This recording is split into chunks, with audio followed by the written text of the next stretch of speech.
Macmillan Audio presents Like a Mighty Army by David Weber. Read for you by Oliver Wyman.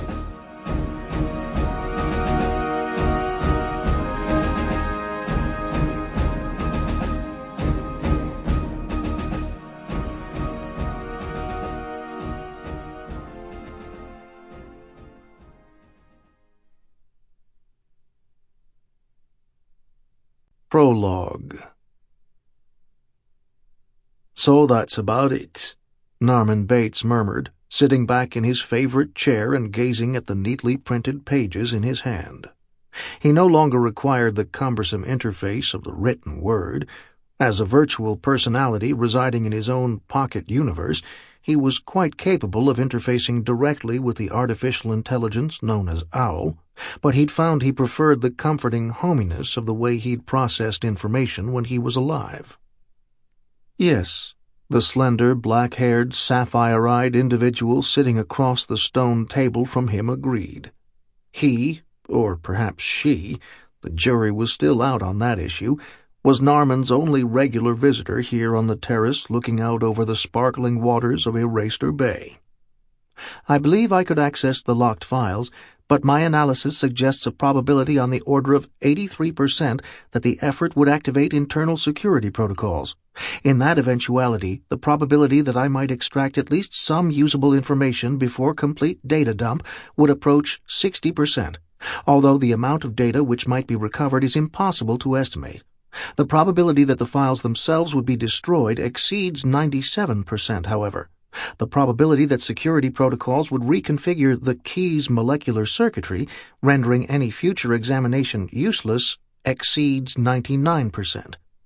Assuming that a civilian Type 1 AI was used to create the locked files and protective safeguards, the probability that I would myself be overwritten and effectively destroyed would be 59%, plus or minus 5%. The probability that my central cortex would survive, albeit with sufficient degradation to preclude self-awareness, would be 72%, plus or minus the same margin. In that case, the probability of personality reintegration would not exceed 37%, although the large number of unknowns precludes refinement of that figure. Assuming that a military Type 1 AI was used to create the locked files, the probability of my destruction would exceed 99%. Norman considered the calm face and equally calm tone, and shook his head. Owl's self-awareness had achieved full realization and integration only a few months ago, by the standards of the rest of the universe. By Owl's standards, and his own, far longer than that had passed, and the portly little prince had come to regard the AI as a friend and colleague. Yet there were moments, like this one, when Norman was forcefully reminded that whatever else he might be, Owl was not a flesh-and-blood being. Norman never doubted that the AI was just as calm as he sounded, discussing the virtual certainty of his own destruction should the decision be to continue the investigation into the Key of Schuler. He glanced at the polished steel paperweight on the table between them, gleaming with reflected sunlight as it rested on the flattened face which marred the perfection of its spherical shape. It wasn't actually there any more than the table itself was, of course, but if he picked it up, weighed it in his hands, or hit himself on the head with it, it would certainly feel real.